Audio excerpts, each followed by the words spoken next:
I want to show you how to take the work you've done and save it properly so that you have it saved where you know it is, and perhaps even a backup, and save as you go, that sort of thing. It's important that the work you put into Photoshop is saved.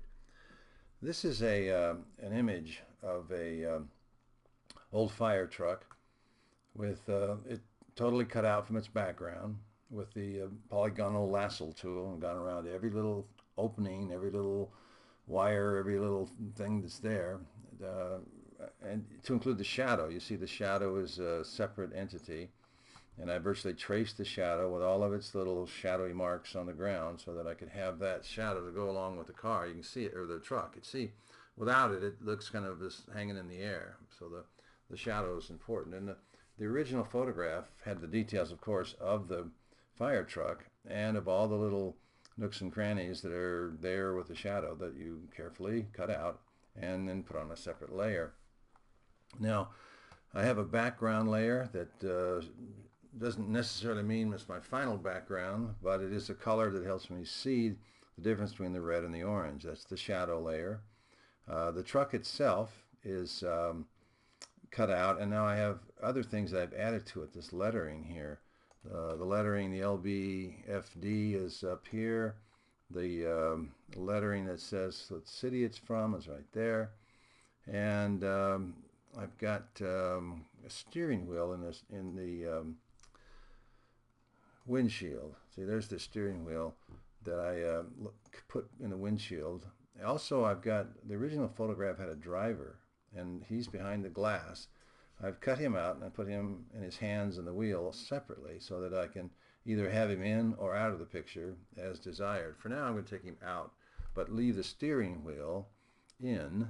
That's layer right there. Now, this image as it sits now without the driver, I will save this as a Photoshop image document with all these layers in it. Once I've decided that's the image I'm going to take, I'm going to save this as this document with all the images. Then I'm going to save it again, but this time I'm going to flatten the image. I'm not going to do it right now, but then all the image flattened, and there's only one layer. That's the image you send to the printer. That's the image that goes out to be processed. Because as it is right now, if I sent this to the printer, all it would see would be this LBFD. That's the top layer. And the processing computers and things that work towards the printer, all it would see would be that. And I don't want just that in the picture. All right, now, the first issue, as you work on it, you should be saving. But when you get it to a final state, you go File, Save As. Now, if you hit just save, it's going to go back to the folder you previously came from. Sometimes I get nervous about that. Let's see, which folder was I in? Where is it going? Sometimes you can lose things by just hitting save and it goes to documents or it goes to some other file. I want to see where it goes. Save as. Now, I've named this Classic Fire Engine. I put marks in the space in between, either a dash or an underscore. The space is actually a character, but you don't see it. And I put those there just so that the computer is seeing a space and is identifying that there should be something there. I'm going to save it to the desktop. Now, the desktop is one of several places you can save it to. Here are some recently opened files. I might be working out of this new images or these other titles here. I might be working out of that. Or I could put it on the desktop. I can put it in documents. That's part of the your system will have a place where you can store documents, but do you really remember that it's there? You can put it in movies, although it's not in movies. You can put it in a lot of places. You can put it on another hard drive. These are two hard drives attached to my computer, and I can put them there. Or I can go there and find a folder inside of that. But I'm going to put it, for simplicity, on the desktop. Then that means I'm going to drag it from the desktop to some other file that I will open and know where it goes. Now, so the desktop appears here. You got to remember too that your naming is important. How do you remember 3 months from now, what was that fire engine thing I worked on? Do I remember Classic or do I remember Fire Engine? Maybe I should save it as just Fire Engine dash classic, so that the first code I think of is Fire Engine. And if that's the case, then I would change the name. I can remember this classic because I know where it's going. But remember when you name these things and put them someplace where they go.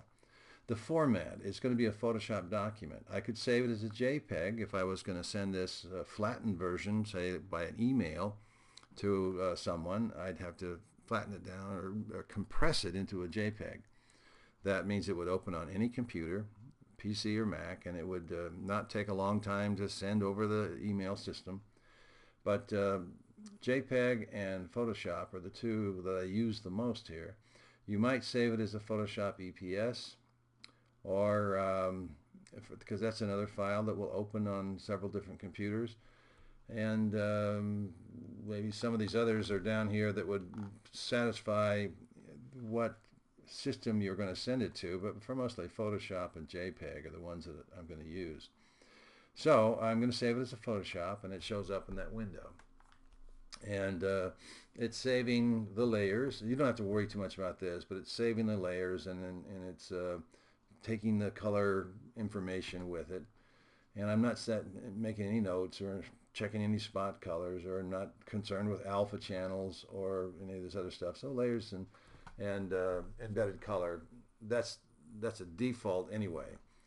So when I say that, then I say save, and it's going to go to the hard drive. Now I've already got that sitting on my hard drive on my desktop, but I'm going to replace it in case I changed the name or made any changes. My latest updates right here, replace. And then it says, you know, you want to go through all this stuff? Yes, you do. This is just maximize compatibility. Why wouldn't you not? So, okay that. Now, when I click through Photoshop, I look back here and I'm seeing my Finder and my little scene screensaver. If I go to Finder and say hide others, then the Photoshop is hidden, and here's that classic Fire Engine .psd, a Photoshop document on my hard drive. Then I can open another file and say, let's say I want to put that in this file, so I would drag it into and put it in some file, subfile or whatever is there, and then it places itself, and I know where it is. So that the file you put it in and the name you give it, and that you do save it often. Don't wait till the end of the time that you're working on it, because what if I'm working away here and there's a power outage and my computer goes off? I've lost it up to that point. So you should file save as often as you're going through the working stages, so that by the time you get to the end, one more file and there you go. And then you have your layered save, and then do it one more time. Let's see, I'll show you how now. Go to the options and say flatten image. And you want to discard the hidden images, like the driver. I'm going to discard him because he's not turned on. I'll say OK to that, and see it all comes down to one layer, and it says background and it's locked. So it's now a locked thing. It's not going to make any changes unless you come here and change the name of that and unlock it. But here again, file, save as, and this time I'm going to classic Fire Engine, and I'm going to put an underscore and an F. Now the F tells me, that's my code to me, that it is a flat document. And when I save that onto the desktop in a Photoshop document, it goes there, and then I have, here's the other one. This is the one that has the layers, and this is the one with the F on it that says, reminds me that it's a flattened document. This would be the one I would process. If I was going to send an email, I'd save it again as a JPEG document. Let's do that. So there it is. It's the F model, and file, save as, and I come here to Photoshop, and I'm going to change it to a JPEG, and you see it changes to classic Fire Engine underscore F JPEG. When I save that, I'm going to save it at its maximum. You can make them low, medium, or high JPEGs. That depends on how big the document is and how fast it will send. I'm going to send it at its maximum 12. I hit that OK, and then back here again on my desktop, you can see here is the Fire Engine flat JPEG. That's the one I'm going to email. If you want to see how big that file is, select it like it is now and hit Command key and the I key. And it will show you this file, Classic Fire Engine. And right here it tells me it's 1.5 megabyte. Now that will send easily over the internet. Let's see what this one up here. I'm going to select this one and hit Command I. And that one is 9 megabytes. So it's quite a bit bigger than the 1 megabytes over here. That would take a long time to send that through the internet. Let's see if this flattened one is any different. Select that one, Command I, and it is 4.2 megabytes. So the one with all the layers is 9 because it's seeing all that and has to account for all that. The one where it's flattened is 4.2 megabytes. So we flatten and compress things together. And then the one that's a JPEG is 1.5 megabytes. That will send over the internet much faster and quicker. It's going to get there in fairly good order, definition, so it can be opened and used and printed to the capacities of the computers and printers on the other end of your email, but it does compress it and make it easier to send.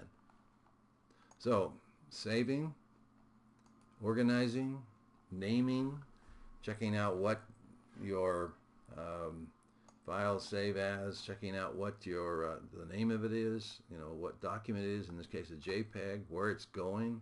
Now eventually you may move that to another file, but see where you're going and process these things in such a way that your work is organized and you can find it later on when you're looking for it.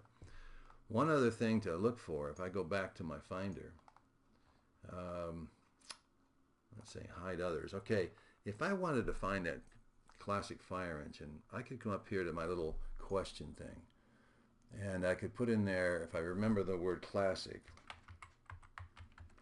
and then I remember it is fire and then engine.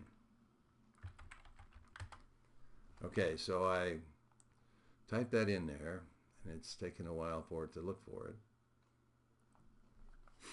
And then it will show me right there. Now, I did this right now today. You can see that. But if I did it last week or last year, if I remember the title, Classic Fire Engine, it finds it, and it found the F model, and it found the Photoshop model, and it's the regular and the flat. So there they all are. And if I say, okay, I want to open that now, then I just click on the one I want, and it will open it back in the screen. It's already opened in there now, but that's the way this organization can help you find things down the road. This is one way of finding it, is by going to the Spotlight in a Macintosh. On a PC, there are other methods to do that, but by them remembering and typing in the name of the thing, you're going to be able to find it.